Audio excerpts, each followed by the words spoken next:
نبی مکرم صلی اللہ علیہ وآلہ وسلم کے میلاد پاک کے اس مبارک مہینے میں پوری دنیا میں جہاں کہیں مسلمان آباد ہیں، عجم سے لے کر عرب تک تمام اسلامی ممالک میں اور تمام شہروں میں نبی کریم صلی اللہ علیہ وآلہ وسلم کی ذات اقدس کے ساتھ محبت رکھنے والے حضور کے عشاقان محبان مصطفیٰ نبی پاک علیہ الصلوۃ والسلام کی آمد کی خوشی میں میلاد مصطفیٰ کے جلسے، حضور کی آمد پر خوشی کے اظہار کے لیے جلوس اور دیگر جو خوشی کے ذرائع ہیں، ان ذرائع سے خوشی اور فرحت اور مسرت کا اظہار کرتے ہیں۔ یقیناً یہ محافل، یہ جلوس، یہ جلسے اور میلاد مصطفیٰ کے موقع پر کی جانے والی جو اسلامی تقریبات اور اسلامی دائرے کے اندر رہ کر جو ذرائع ہیں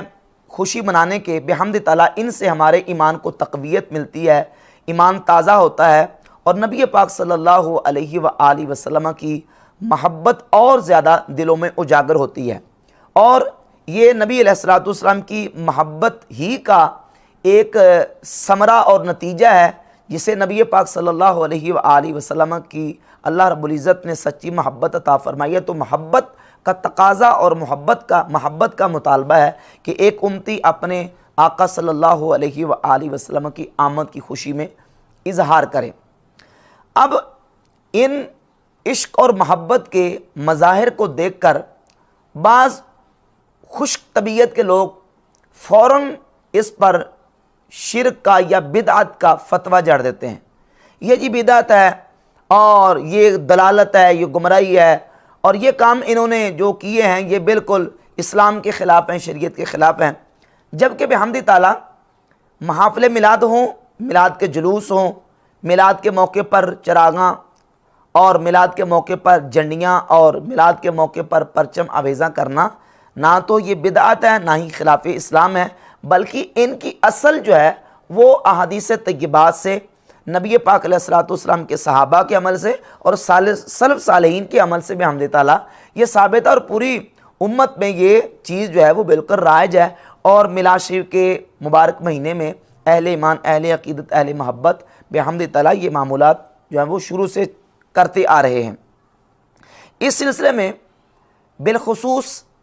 جن لوگوں کی طرف سے اس پر اعتراض ہوتا ہے تو ان لوگوں کے ساتھ ہمارا بدعت کے کنسیپٹ اور بدعت کے تصور پر ہی اختلاف ہے۔ انہوں نے جو بدعت کا ایک اپنا معیار قائم کیا ہے اس کی بنیاد پر تو صرف میلاد نہیں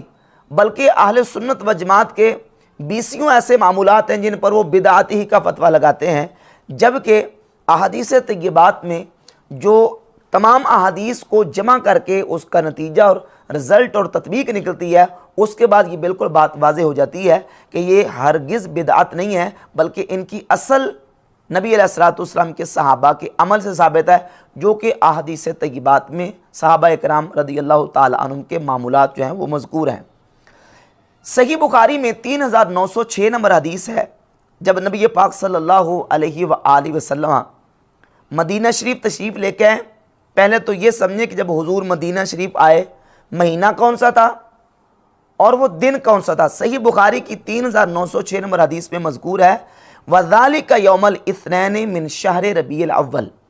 مہینہ ربیع الاول کا تھا اور دن پیر شریف کا تھا جب نبی کریم علیہ الصلوۃ والسلام مدینہ شریف تشریف لے کے آئے۔ دن پیر کا، مہینہ ربیع الاول کا۔ اور امام ابن الجوزی نے الوفا بأحوال المصطفیٰ صلی اللہ علیہ وآلہ وسلم اپنی اس کتاب جو میرے پاس ترجمہ موجود ہے صفحہ نمبر 299 پہ امام زہری سے نقل کیا کہ رسول خدا علیہ تحیت و ثنا سوموار کے دن 12 ربیع الاول کو مدینہ منورہ میں تشریف فرما ہوئے۔ تو تاریخ بھی 12، مہینہ بھی ربیع الاول کا اور دن پیر شریف کا تھا۔ اب اس پیر کے دن 12 ربیع الاول کو نبی علیہ الصلوۃ والسلام کی آمد مدینہ میں جب ہوئی تو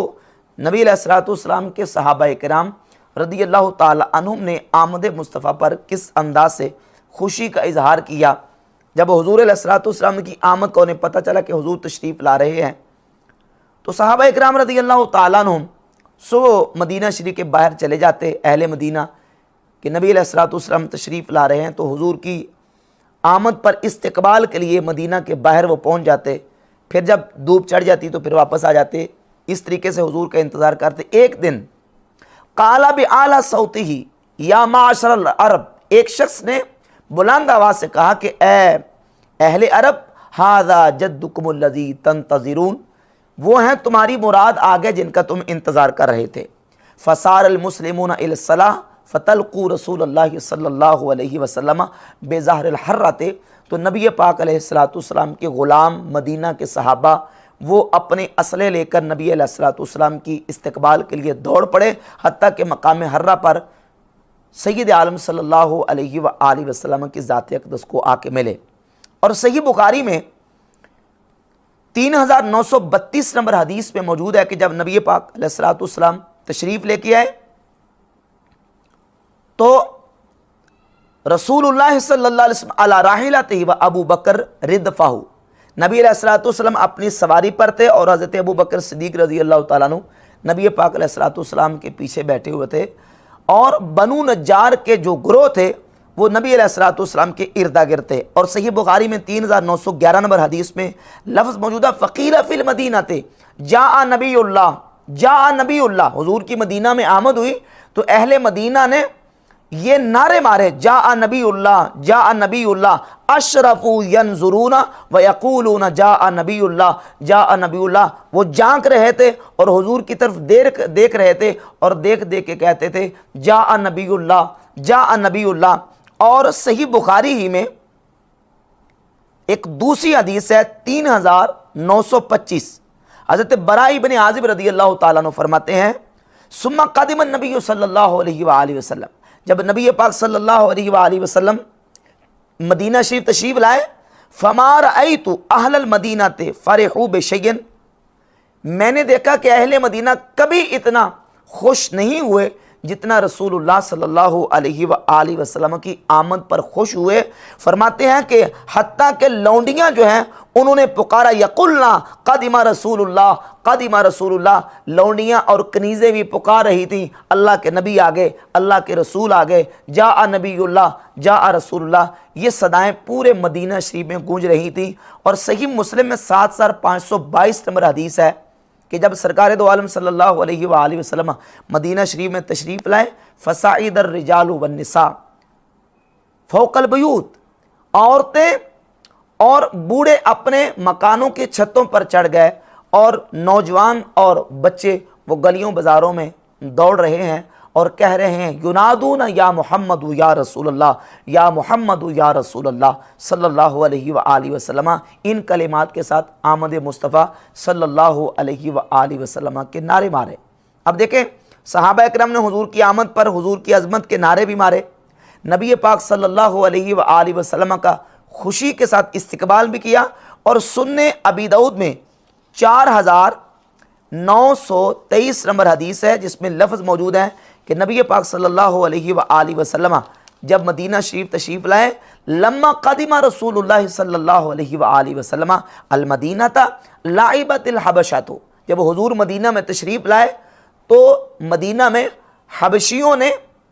کھیل کیا، مشق کی اپنی تلواروں کے ساتھ یا نیزوں کے ساتھ، لقدومہ فرحم بذالک، حضور کی آمد پر خوشی مناتے ہوئے، خوشی کا اظہار کرتے ہوئے حبشیوں نے مدینہ شریف میں آمد مصطفیٰ کریم صلی اللہ علیہ وآلہ وسلم پر انہوں نے اپنے نیزوں کے ساتھ مشق کی، لعبوا بحرابہم، اپنے جنگ کے آلات کے ساتھ انہوں نے کھیلا یا انہوں نے مشق کی حضور علیہ الصلوۃ والسلام کی آمد پر، کس لیے؟ فرحم بذالک، فرح یا فرح فرحن، خوشی منانا، فرحم بذالک، حضور علیہ الصلوۃ والسلام کی آمد کی خوشی مناتے ہوئے۔ تو آمد مصطفیٰ کی خوشی مناتے ہوئے صحابہ اکرام رضی اللہ تعالی عنہم نے، اہل مدینہ نے اپنے نیزوں، تلواروں، برشیوں، جو بھی ان کے پاس آلات حرب تھے، ان کے ساتھ انہوں نے مشقیں بھی کی، کھیل بھی کیا، آمد مصطفیٰ پر نعرے بھی لگائے۔ اور امام بہقی رحمۃ اللہ علیہ نے اپنی کتاب دلائل النبوہ میں اہل نجار کی چھوٹی بچیوں نے جو نبی پاک علیہ الصلوۃ والسلام کی آمد پر نعتیں اور نغمے پڑھے، ان نعتوں کو بھی نقل کیا۔ اور مشہور وہ نعت ہے طلع البدر علینا